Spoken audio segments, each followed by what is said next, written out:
being here, being in a tiebreaker against TSM. Look, maybe TSM at Worlds is something that hasn't always been the best, but for EU to be sending Misfits here, a team everyone thought would be 4th place, now fighting for 2nd in the group, is exceptional. And I think no matter what happens for Misfits, this has been such an exceptional tournament for them. So much promise coming out of this team.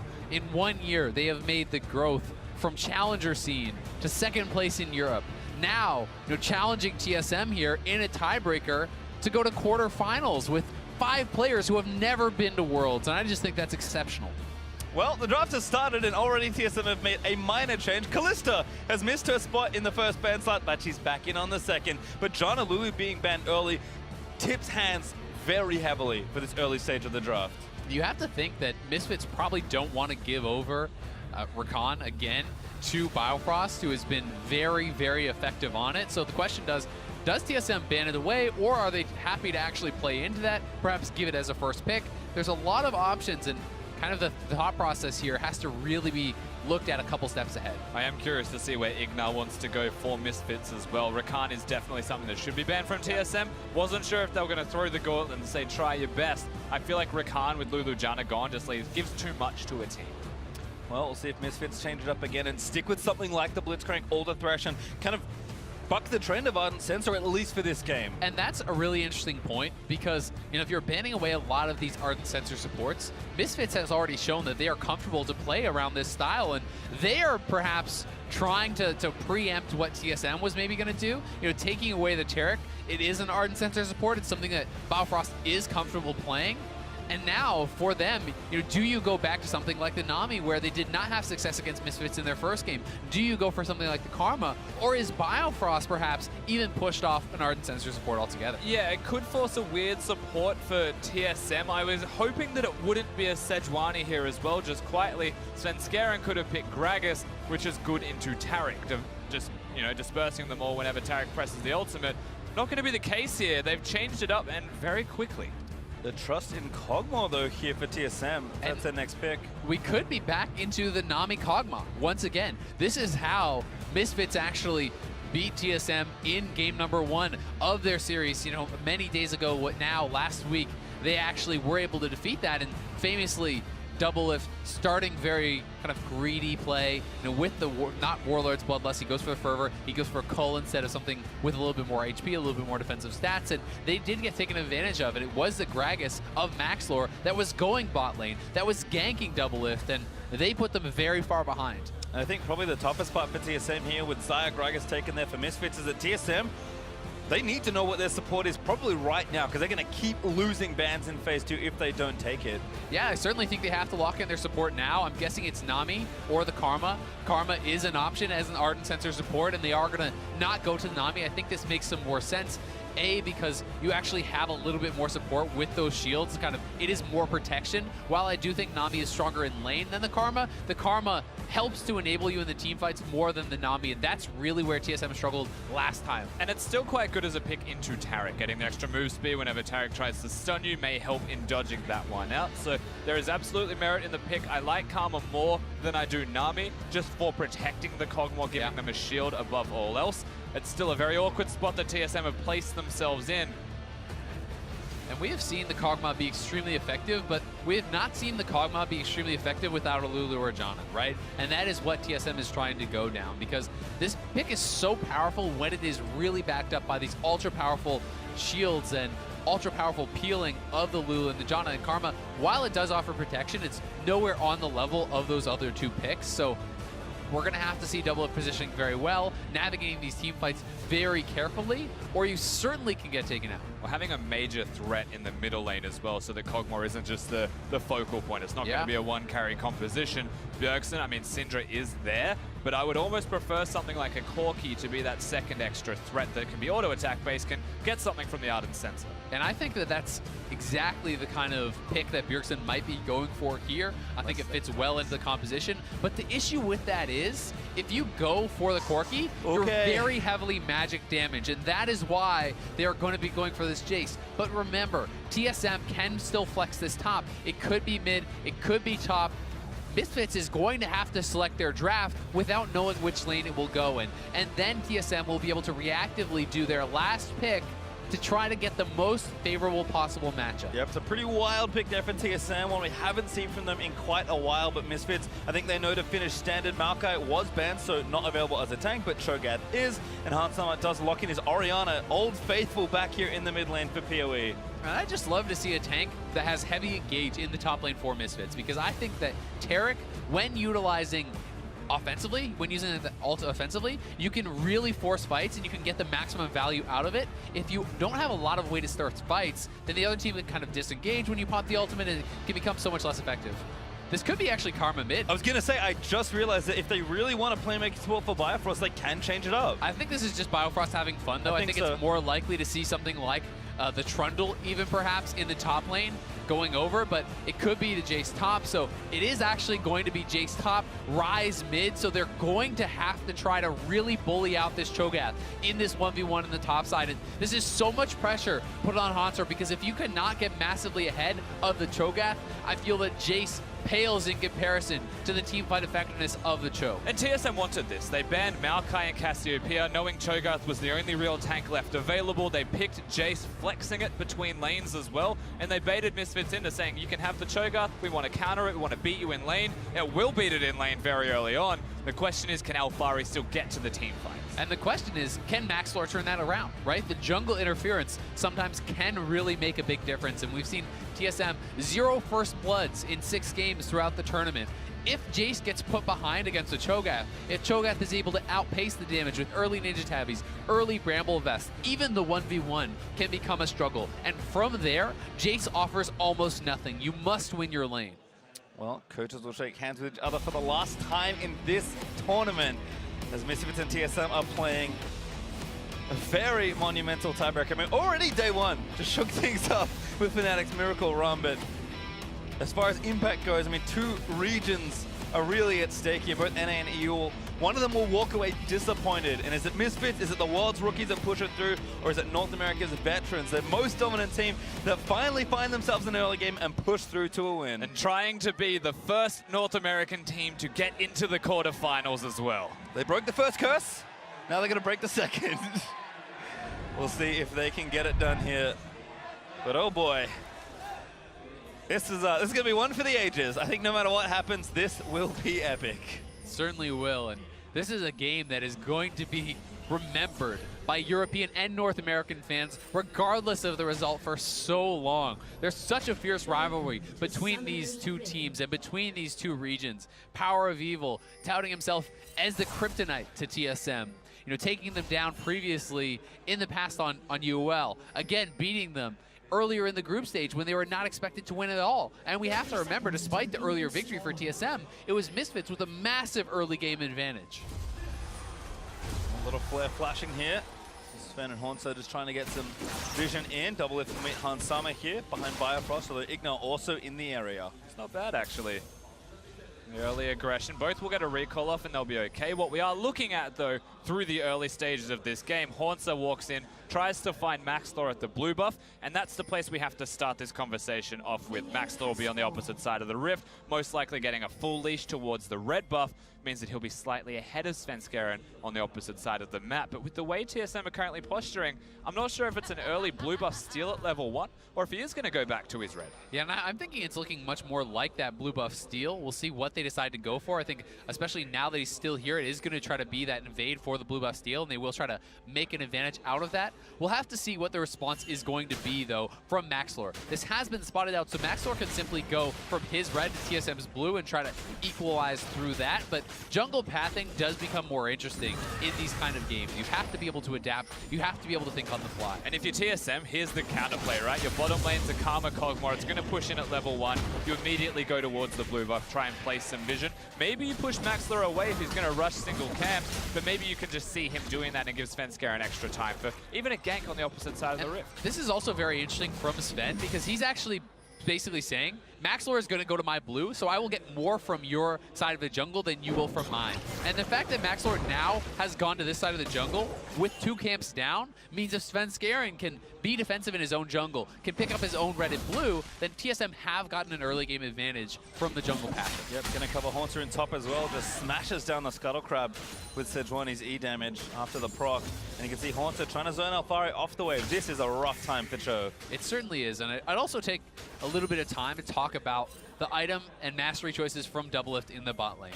He received a lot of criticism for the fact that he started Cull, for the fact that he went Fervor instead of Warlords, this very aggressive style, very greedy style, many called it. He is Warlords, he is Relic Shields, so this is more defensive. But Hauntzer going to be getting ganked here. Hits Maxlore here, ready to go. Going to try and power slam out of the way, but doesn't quite get enough distance. Knocks Maxlore back in Hauntzer. I think at this rate, he just knows he's dead. No, a late flash might save him. Dodges the rupture and gets out. Good from Hauntzer to use his melee form first. Close distance, knock Maxlore away out of the targets as well. It was level 3 on the Gragas, opposed to 2 on the Cho'Gath. Uses that and holds the flash for as long as he possibly can. Certainly patient play there from Hauntzer, but even just that helps to equalize the lane so much. This is not an impressive buy from Hauntzer. He comes back with a longsword. He did well to survive the matchup, but now he has to be in this situation where he's a bit scared. He's worried about repeat ganks, and again, you want to be smashing this lane. You don't want to be farming passively. You don't want to be worried about where the jungler is. Well, benefit here is that it looks like Maxwell's about to get 3-buffed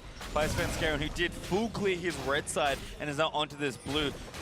Absolutely no contest available because Maxwell's not in the area, so Svenskeren has a huge lead in the early stages of the jungle. Yeah, he certainly does, and this is a result of abstract pathing from Maxlore just that little bit, going towards top lane of all places. Not necessarily vertical jungling, it was more diagonal, trying to get a gank off. This puts Svenskeren with experience pretty far ahead. Especially, I think that experience is very important because if you can get to that early level 6 on Sejuani, you know, people talk a lot about the power in the team fights of the Sejuani, and I think that it does outpace that of the Gragas, but Gragas is stronger in the early stages. So the fact that Svenskeren was not invaded, was not harassed, was not pushed off of his camps, does bode well for him having a better game here. Well, you can see Bjergsen farming up in the mid lane, already gone back for the early tier. PowerOfEvil has also done a similar thing with their early lost chapter, so looks like things are going just fine so far. The freeze really nice from Bjergsen, though. The fact that he's actually able to hold those minions will mean he denies a few CS, a little bit of experience at least there in the mid lane from PowerOfEvil on that Orianna. Root there on Biofrost, nice from Hauntzer, but Poke coming back. Doublelift actually taking it back, so TSM just happy to push the lane in, get their CS leaf now, although it has been evened up by Hauntzer with that big wave. And then looks like Doublelift returning with a dagger and a pickaxe as Sven is camping the top lane. Yeah, you can see he's actually trying to protect Hauntzer to allow him to push it in. Hauntzer's out of mana, so Svenskeren essentially needs to be here to prevent any sort of gank. He wants to be there in case the Gragas does show up. This is not really an aggressive move that they're trying to make. All right, you two. IgNar going in. Biofrost going to last hit a couple minions. Doublelift still returns. Misfits though will take it back. Yeah, maybe TSM can see it though with the ward there, and Sven going to retake control of the left side Scuttle Crab. And a fairly steady early game, barring the one gank that happens in the top lane. Svenskeren doesn't do anything crazy. He just helps Hauntzer get a recall whenever he's able to get a recall. That's surprisingly good from Alphari, but now Svenskeren's going to come back. And they won't expect the Sejuani to be here. He's expecting Hauntzer to go back to base. Again, though, I don't really know if you can actually kill Alphari. He has his flash, is still low mana Jayce. They are going to try to do something, and Bjergsen is coming up here as well. Alphari hits 6, so this could be bad news. Realm Warp up for PowerOfEvil, but Sven doing a lot of damage to Alphari. It's actually Bjergsen, excuse me. He's on the rise, but not enough. They do get a flash, though. Still a nice roam there from Bjergsen. The wave was pushed up, so he's not really losing anything. They reset the wave. They get a summoner. And I would say mission accomplished there for TSM. Absolutely, and of course, Alphari hadn't shopped yet. So just being on a Doran's shield means he is susceptible to dying to any kind of gank. Bjergsen finds some free time to get up there as well. Doesn't help with his mid lane control, but he's going to be fine with timing to be able to go up there essentially for free. Trade back by Doublelift actually. Someone getting aggressive though on the Xayah, makes sense. He pulls the feathers back for a bit of extra damage. BF saw there actually for Hauntzer, so certainly has the early win as far as flat AD. Yeah, able to hold on a little bit longer in lane, get that preferential buy certainly will be helpful, but Doublelift is going to be rushing towards the range play. He has a pickaxe, he has an early dagger. He's going to be looking for that timing, and when you do complete it, you are such a strong point, especially in comparison to Infinity Edge users who generally need a second item. And even the Xayah, while I think you're stronger on one item with the Essence Reaver than you are with the IE, you still really want that second item to get the most from it. So you're starting to get the CDR, you're getting the crit for the mana return. That's where he's the strongest. The one big benefit, of course, being the Ardent Sensor to compensate for spike timings will still be relatively strong, but yes, definitely looking for more, as much crit as a man can find. Doublelift on the other side will spike sooner, as you mentioned, but a lot of that I don't feel like relates to anything directly. TSM, their early games haven't been all that hot. No, it's been very, very poor. You know, they are probably the worst early game team in the entire tournament so far. Their late game has been great, but you need to be able to get yourself there without being too far behind. And I would say that so far, you know, it is an early game gold lead, but when you're looking at the top side for Alphari versus Hauntzer, he already has his Bramble Vest. He's rushing towards tabbies. He's gotten past a lot of the super early game struggles that you're normally supposed to have because of the gank from Maxlore. And then you're asking yourself, well, did Svenskeren get enough with the experience advantage, with the triple buff, to really outweigh that? And for now, I'd say no. Well, you can see at least Misfits do get the Ocean Drake as well, so kind of alleviating some of the gold lead that TSM have accrued, but a very close game. 8.5 minutes through, and no first blood has been given up by TSM just yet. They could get their first one of the tournament. They haven't got a first blood yet at Worlds. That's very tragic for TSM, but you're right. I mean, the slower start from Misfits, perhaps it is being nervous that this puts you into the quarterfinals. More patient play, more reserve play, but at the same time, Cho'Gath into Jayce, you're expecting that to be slow from them. Orianna does not power spike in the early game. The Blitzcrank isn't there from them either. It's an Ardent Sensor user. You're expecting Misfits to start ramping up more around the 15-minute mark and try and stamp TSM down there. Yeah, I really agree, and I think that Misfits are very happy with this early game because, while yes, there is the double lift on the Kog'Maw, great scaling on that. Ryze has strong scaling as well, so does Sejuani. The scaling is very strong here, too, for Misfits, and I would say the biggest advantage is that of the double tank composition, is that of this Cho'Gath versus the Jayce. Sven actually going in onto Maxlore here. Alphari going to make it first, of course, but the stun is going to land. Good flash from Maxlore, and now Sven happy to take the summoner and leave. Now, he doesn't know where Bjergsen is, I think, which is why there was a respect flash paid by Maxlore. Benefit of the doubt that Bjergsen was there. He wasn't. He was close, though. And you always have to know that once you get hit by the passive there from Sejuani, the ultimate can follow that up. If Ryze comes in, then that's another route. That's such a big amount of CC, and NA Jayce. NA Jayce has not been great. 1-5. Flame picked up a win this tournament on Immortals. Yes, the one was a Korean. NA Jayce. Well, we'll see if Hauntzer can truly buck the trend. Yeah. Here on the Jayce pick. Important game here, right? And certainly not a successful pick for North America historically. Last year, Worlds famously, they really were failing with it in the top lane, although it was a very meta pick.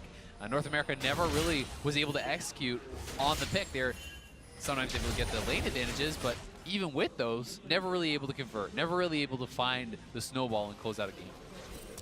Well, IgNar poking his head around to take the blast cone away. Continue that pressure in the bot lane. And we are at a point where PowerOfEvil has got a single item spike as well. He's gone for the Morellos. Shout out to the Not Nash's Tooth build. So he's gone for the 20% CDR in a single item. Again, spiking a little bit sooner, lacking in health, but increasing in damage, basically, from what the build's going to provide from all of the spells. I like that. It gives an opportunity for the team to work around the middle lane pressure, the fact that he can successfully clear minion waves because he's also level 9, and start trying to make a play. This is where it starts to kind of get hard for the Jayce with all this early armor. Hauntzer is sitting there shooting the Cho'Gath, and he's taking a significant amount of damage himself, even though Alphari is not really hitting his abilities. You really start to whittle yourself down, and the amount of sustain on a Cho'Gath can get to the point where you struggle to push him out of the lane whatsoever. Once going to try, certainly, although Maxlore has roamed his way back up through the lane to try and get this first blood. Oh, Rupture lands. Hauntzer maybe knows what's up. There's the silence in. Can now flash away. Has to do it quickly. Great flash knock back onto Alphari, but Maxlore, he wants to dive. Ulti's going to push him to safety, and Hauntzer escapes again. Hauntzer escapes again. Well done from him, but Maxlore's pathing has relieved so much pressure. It's actually a CS advantage for Cho'Gath, which is very, very nice. And we haven't seen Svenskeren really unleash the ultimate yet. He is level 8 on the Sejuani, but he's still just kind of farming it up, trying to get vision for his team, playing very passively, and you would like to see him get involved in some of these plays. And it may not have proven successful with a gank, but I appreciate that he went for a lane gank when you saw the vision everywhere except the lane for TSM. So the one place he could have went for a gank, he chooses, and it was mostly successful in that the teleport was used as well as the flash. Alphari can hold on to his. Now that gives a window of opportunity. Certainly does. And you have to give some credit as well to the fact that Sven's earlier topside visit did force the flash out of Gragas, because Maxlore had no flash for this gank, and if he did, maybe that's actually a dead Jayce. Maxlore sticking around for a little while longer, but good ward from TSM spots that. Lane gank attempt from Svenskeren, but here's Doublelift getting aggressive in the bot side stun. Not going to land. A Hauntzer going to get rooted up by Biofrost, forced to use the Feather Storm. Doublelift just walks out from under a Hauntzer though, in onto Biofrost, trying to chip him back away. Lots of damage from both of these teams. Hauntzer gets the worst end of that trade, however. Ardent Sensor for the Karma means they're stronger, and they're trying to push that advantage. Yeah, and they're trying to take this advantage, take it into the jungle here. Bjergsen roaming down. This could be the first major fight of the game. Oh, red buff goes over to Maxlore. Now Svenskeren's got to book it, pass his way around the ball, does not want to get shockwaved. Yeah, Sven actually anticipating a very early smite coming out of Maxlore, so tried to preempt it. He tried to time it so that it would come down second, but it's Maxlore who gets the better of him there and takes away the red buff. Yep, most Sejuanis will combo the auto attack when it's at 4 stacks with the smite, so he uses the auto attack and doesn't smite, or then tries to smite at the same time. So there's a mini delay there. It was a bit awkward. Nothing that he wanted, unfortunately. Red buff just casually to Maxlore. If I will say, though, for Bjergsen, this is a very strong point in the game.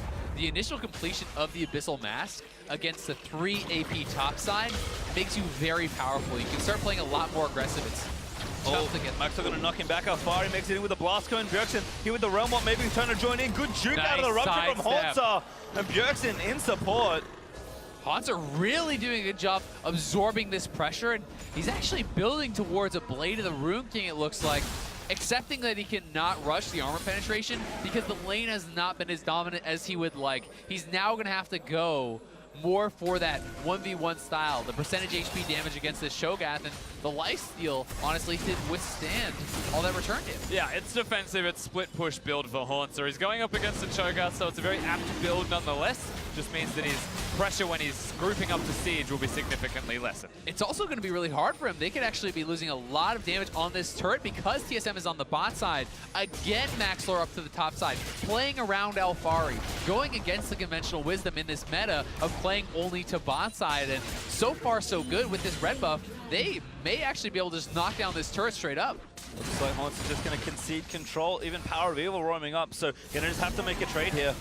It's a rushdown. We'll see if TSM can actually do this with their unsensor, but not even close. No, they're not going to win the trade, but TSM have the numbers advantage. They had the opportunity to keep Svenskeren down here, but with how fast Misfits got that turret down, I don't think they can push for anything further. They'll take the Drake, though. It's a slight edge, perhaps. Yeah, and it's going to have to be one that pays off later, right? With that Mountain Dragon, you don't get any real combat stats. It's about, can you take an objective later with that? Can you rush down a Baron? Can you siege more effectively because of it? And to their credit, in the split push, if Jayce is going to be building something like a Blade of the Rune, Black Cleaver split push style build, that will help him when he pushes up to those turrets. But definitely not the early game that Hauntzer wanted, although I will say Doublelift is at a really strong point. It does also mean if they group up with Hauntzer around an objective like a Baron, they will take that down incredibly quickly as Bjergsen. Yeah, he knows the shockwave's coming, flashes it. Dazzle also there from IgNar, so good for Bjergsen to get away. And again, such a surprisingly calm early game. Yes, Misfits especially are trying to be proactive, and now onto the Rift, they're actually looking to make a good leap for an objective here. You can tell the teams just don't want to give away too much early and spend even behind. Knows it's there with the ward in the back. Do TSM really want to make their stand here, though? Bjergsen is flashless, and Jayce is on the other side of the map. They have moved up their Kog'Maw, and with that Rage Blade completed and the Ardent Sensor, Doublelift is very, very strong, but certainly still susceptible to the engages of the Gragas, the Taric, and the Cho'Gath. I guess the decision does go both ways. Hauntzer, the rest of Misfits, they choose not to commit to the Rift Herald. And you mentioned how strong Kog'Maw is. Well, it might be an Essence Reaver for Hauntzer, just needs the Zeal perhaps to start optimizing more as Hauntzer. Oh, good knockback again. Hauntzer already used the flash. I have to try and maybe clear it away, but face! It's going to give Alphari first blood. Level 12 Cho'Gath does an awful lot of damage. PowerOfEvil being able to roam, but Hauntzer, no, they're good. Just means the free first blood. Yeah, they get the first blood. TSM looking to try to push up on the top side, but all this attention Hauntzer's way has really limited his effectiveness. And now they stop the base from Bjergsen, and they're actually looking to try to catch him out. Get him the Taric stun land. Whoops out of the way. Good from Bjergsen there to just barely dodge the dazzle. But again, Taric bot side goes down. I guess Maxlore thought he was Season 1 Gragas in that case, was trying to one-hit Bjergsen. Doesn't work as planned. Means if Bjergsen doesn't have his ult, however, as they go back to the Herald. Continued pressure perhaps. This might be an overstay. PowerOfEvil could be caught out. He is going to get stunned up by Sven, but no one's going to chase down now. Forcing the flash out of the Sejuani. Alphari does teleport in, and TSM, they're happy with that. Yeah, they do lose the Rift Herald though. They get the teleport, and they're trying to pressure mid. Misfits wants the base, so we'll see if TSM can actually push up and get anything done here. Doesn't look like it though. PowerOfEvil looks for Sven, finds a shockwave, but just a bit of poke damage there. TSM though, they've already pulled off the mid siege, so turret advantage will stay for Misfits. There's a lot of emphasis from PowerOfEvil on using his shockwave just freely to do damage, not to secure the kills in any clutch moment. He knows that the fight had just ended and that there wasn't anything that was going to happen after. The wave was already clear. So he takes a crazy option and just throwing it out. Speaking of bottom lane, guys. Hauntzer again. Alphari's looking to chase him down. Bilgewater not bad. Rupture is just barely going to tag him. Team's coming down, but I don't think it's enough for TSM. Maxlore, flash body slam, just going to try and take him down. Alphari with the ult, he gets a second stack. This plan for Misfits is really working out well. Hauntzer is going to have so much trouble finding any sort of effectiveness in this game where Cho'Gath can simply go to the team fights, can take over in that aspect, and really be a threat onto everyone from TSM. I mean, Hauntzer's a bunch of gold away from being relevant even in a split push right now. He's currently staring down Alphari, who has a bunch of armor, and now 2 kills with 2 feast stacks on top of that. He's not dying anytime soon in a 1v1. Honestly, at this point, I don't think he's ever going to be under threat in the 1v1. I feel like with enough armor stacking and enough feast stacks, Alphari at the very least is going to be able to hold even, going to be able to wave clear. And Hauntzer really having a tough time through all this focus, unable to escape there. Not much he really could have done, but you have to wonder, is he getting frustrated, pushing up that far without the vision, not really knowing where the other team is? Well, saw this already from TSM. Doublelift was very far behind in his early game, and the rest of his team was able to pick him back up. And Misfits are also a team that does well with a lead, and they've managed to build one in probably the most unlikely place. Yeah, definitely a place that you don't want that lead to be if you're TSM on the flip side as well, though. Jayce being potentially irrelevant in that side lane means you may have to start grouping, and then you're grouping against that Cho'Gath. It's the teleport game right now, though, if we're contrasting top laners, where Hauntzer has the slight edge, and it means there's a window of opportunity for TSM. Not a big opportunity by any means, but a chance to make a play. And honestly, at this point, you're almost just hoping that Hauntzer can keep Alphari in a side lane. And if you can have a 4v4 team fight, I think that would be a better chance for TSM right now, because if you get into a full-on 5v5 with the Taric ultimate used offensively, with Shockwave to follow up any sort of initiations onto Doublelift, I really feel that they will struggle to actually punch through the front line of the Gragas and of this Cho'Gath. And the struggle is only increasing as well. TSM just lost another turret. PowerOfEvil's almost effectively solo pressure through the course of the laning phase does net them the outer turret there. And the vision that Misfits have right now is around 2 different major objectives. They have vision at Baron, they have vision at the Drake. That's kind of absurd. There is nothing TSM can do on Summoner's Rift without phoning into Misfits saying, hey, by the way, we're going to the Baron pit. We also have to remember, Misfits still have a Rift Herald available for the next minute or so they can look to actually pressure and try to crack one of these inner turrets. And I think, again, going back to the scene of the crime here, trying to focus Hauntzer, trying to set up a dive on him when they're so tanky, and then utilize that Rift Herald to knock down the bot tier 2. Well, it's been summoned. So Rift Herald is going to get some damage done here. Alphari actually pushing Hauntzer off. I mean, at this point, Hauntzer, you can see Maxlore hitting that controller. He knows that the jungler is here. His team, again, very late to move over. Biofrost is available, but don't really think they can chase it down. TSM now finally trying to respond, but Misfits' vision that you pointed out earlier, Rusty, is making that almost impossible. This is why you don't give heralds to Hauntzer. You give them to Maxlore. He'll make the plays. He'll actually summon the herald. They do get a tower with it, which is very important. It's one of the few inners that will be able to safely go down without any kind of fight, any kind of contesting, and at the same time, easy transition for another stack for Alphari. Yeah, and he is going to be stacking up very, very quickly. Going to be such a threat. Already 7 stacks at 21 minutes here on the Cho'Gath, and a number of those are the non-minion stacks, which is so important because he can pick up at least 3 or so more just from minions, which is going to have a Cho'Gath sitting at 10 stacks, and that's such a massive threat in any team fight. So it's going to be a game where TSM has to have a fantastic performance out of Doublelift, I feel like. It really seems that Kog'Maw is the only character who's going to be able to put out enough damage to actually punch through these carries. But is Doublelift set up to be the hero that TSM and North America need? He's got just the Karma protecting him. It's not a full shield, the Doublelift composition, and he's against the Cho'Gath that is that big. Shockwave, very relevant. I feel like those are the two things that might take him apart, but even his damage output against the Taric ultimate could be diffused. Exactly, and the Gragas engage is another thing that you have to be very worried about. If Gragas is body slam flashing in onto Doublelift with the Taric ultimate coming down, with Cho'Gath flashing forward, can TSM absorb that type of engage and be able to fight back when they are with this Jayce who's kind of stuck in this position where he can't really be super effective in the team fights, but also doesn't have side lane priority. Well, I think at this point, like you said, TSM just kind of have to find either some picks or a 4v4 that favors them without Alphari coming in. Doublelift does have 2 items. Sven looking for IgNar. Good flash throw from the Taric. Going to keep him alive. And Hauntzer getting aggressive, but Doublelift going to turn back around. Featherstorm forced out. Hauntzer actually walking over. Didn't really want to hang out on the side lane, but PowerOfEvil looking for the Shockwave forces 2 flashes. Really nice there from PoE. The flashes off both the solo laners there, and Misfits with another advantage. The 3rd straight time they're looking to try to get a fight here. Sven gonna get stunned up. Maxlore ready to buff him back into the team perhaps. Yep, does use it. Forces Doublelift away as well. That's insta Sven getting out for the Taric ultimate. He's gonna move them forward. Svenskeren gonna almost get killed, but he somehow escapes Alphari's fist. Biofrost though, maybe not so lucky. Gonna take the damage and have to be the sacrifice. They'll take the 1 kill, but major health advantages for all of Misfits. There's no feast, but there is a smite if they want to look towards the Baron pit. They have the vision control already established. TSM with no support. Yeah, without even the protection of the Karma for this Kog'Maw. Doublelift is going to have to play this so incredibly well. Misfits have started up this Baron. I don't feel like TSM can afford to give it up. He did so much damage to Doublelift there. If he had Shockwave, he was probably dead. IgNar though, out the front line to that. A fun for TSM, getting engaged on Svenskeren. Forced to back away, but Hauntzer gets knocked up there. And Bjergsen just can't get out. Anyway, Doublelift, little too far forward. PowerOfEvil takes him down. And now Hauntzer going to get ruptured on the other end of it. Following to the silence of Sven, trying to escape. But PowerOfEvil carrying his team to the double, and Hauntzer cleans up the 3rd. That could be the end for TSM here in this game. They're getting outscaled. They're getting run over here by Misfits. Misfits right back to the Baron. It will be a free one for them. And Doublelift unable to use the flash to dodge either Shockwave or the root coming out of Hauntzer.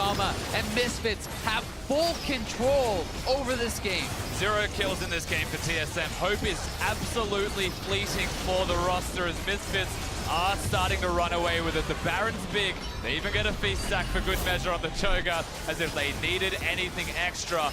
PowerOfEvil is putting in some serious work in these fights.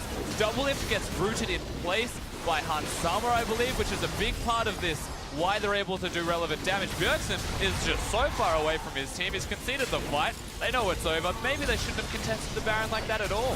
Yeah, I mean, pushed out of the fight there by the frontliners. So much damage coming in from the backline as well here of PowerOfEvil and Hauntzer. Misfits' 2nd seed in Europe, looking to take down TSM, looking to go to the quarterfinals on this game. But 2 games in a row, they've had massive leads, and they have thrown them. We'll see if they can actually hold on to this, or if TSM gets scraped back in. And last time Misfits had a lead and threw that one away, it was against a Kog'Maw, a very good late game scaling champion. Yes, the hope for NA is fleeting. The hope for TSM is starting to whittle away, but there is hope for any Kog'Maw composition. And PowerOfEvil is ready to end this game by the looks of things. He went death cap for even finishing his Leandry's maximum impact at this stage of the game. And that inhibitor turret just melts. Sven gonna dive back in, try and look for something, but Taric gonna turn that off. And there's Alphari looking for the stack, but Hauntzer grabs the kill. I mean, this is looking so grim for TSM here. You have a split pusher who cannot win the 1v1. You're up against the Baron buff. Hauntzer could not be in a side lane, and TSM very clearly cannot stand up in the 5v5 right now. The gold lead is getting enormous. The mid lane inhibitor has been cracked, and Misfits, it feels, are very close to winning this game. Yeah, Svenskeren just throws his body willingly at the enemy team and will be made pay for it. And suddenly he's going to be the reason 2 inhibitors go down so quickly as well, just by dying. It just doesn't feel like they have the wave clear though, right? You're in a situation where you need to force some sort of fight. You need to do something on this Sejuani because Ryze and Kog'Maw and Jayce at this point are not putting forth the wave clear, are not putting forth the threat onto the front line. And here is the engage. Very clearly they're looking for it as a 5-man team, but really not much of a chance of this working. The Taric ultimate very easily comes down and Misfits pick up an easy kill, multiple turrets, 2 inhibitors. I mean, it's fine to say, okay, we're looking for it as well. I can understand the decision and I'm okay with that. It's the choice to dash forwards, throw the ultimate, knowing that the only person you can hit is Maxlore. Hitting Maxlore, realizing it was a mistake, and starting to run away as if he didn't know before that it was a mistake. Well, Misfits with that blitz with the Baron buff, able to take down 2 inhibs and push TSM all the way back, running out of room to play with on the Rift and certainly running out of breath. 10,000 gold pretty much also up for Misfits, so they are 1 push away, likely this one, of sealing themselves a spot in the quarterfinals. And they've played such a strong game here. Great game plan, attacking the Jayce in the top lane. No advantage was able to be gained up there for TSM whatsoever. Maxlore rendered this Jayce pick completely useless, and TSM have one last chance. They need a miracle fight here. They're going for it very soon. That's the stun actually lands in onto Maxlore. Damage not enough though. Taric all burnt. Inhib turret does go down. PowerOfEvil threatening with the shockwave. Hauntzer, he's going to get himself stunned, but no follow-up CC there from Misfits. And that's good from Misfits. They slow play the game. Inhibitors, dead mid and top mean minions start to crash, and now they look for it. They have to fight for this inhibitor though. TSM cannot afford to give up a triple inhib with this disadvantage, and they're looking for it. Oh, Sven is that very could be low. a beast. Sven forced to flush out of the way. Doublelift doing what he can. Warmonk will kick in eventually. Sven getting to bring it back. There you go with a huge stun. Everybody flushes out of the shockwave though. And TSM, they have to go now. I think this is their only chance to try and hold this game. Their engage is just so weak though. I don't know how they go forwards. Misfits just play the game slow. Nexus being threatened by super minions right now. It should just be 3 inhibitors clean. Can't grab it, and there's the initiation again from the rest of Misfits now surging in towards the Nexus turret. There's already 1 dead. This looks like a game. Misfits are going to expose the Nexus. TSM, perhaps 1 last hurrah. They have to do something now. It's the only chance. You will be just completely run down by the 6 super minions spawning at a time, but Misfits playing it too well, playing so patiently. Alphari with the double Ocean Dragon is regenerating back up, and I think it's all over but the crying for TSM. Yeah. TSM holding on, all but defeated, and it feels like mental as well as here they go. Here we go, Maxlore is going to get something, but Bjergsen is getting taken down by Hauntzer. Root is good on to do, but Doublelift actually still dealing decent damage. Flash face, PowerOfEvil grabs on us. Hauntzer seals the kill onto Doublelift. TSM down 2, looking to defend, but I don't think they can. No, 40 seconds on Kog'Maw. Svenskeren has to face. The minions are crashing. They want to end it now. I love it from IgNar, popping the ulti, ready to go and going to try and win themselves a fight. Hauntzer looks to assassinate Hauntzer, but he does just get it. Svenskeren able to get it. Oh, TSM actually may have fought their way barely out of this. I mean, there's too many minions. They're crashing in. The Nexus is dying to all these super minions, and Misfits are going to do it. They're going to rush the Nexus. These world's rookies, these upstarts with the Nexus open. These Misfits push themselves straight into the quarterfinals. And there it is. An EU beats NA on the day. Not just once, though. TSM may have beaten them in the first game this time, but revenge is there for all of Europe, it seems. Elation for Misfits, for Europe, and agony in defeat here for TSM. Again, out in group stages in Worlds 2017. Last year, same roster, high expectations, not able to get past groups. This year, the draw of a lifetime, they felt. People talking about how strong TSM was and how weak this group would be. And the team, Misfits, that was expected to go 0-6 in this group, ends up being the team that knocks TSM out of the entire tournament.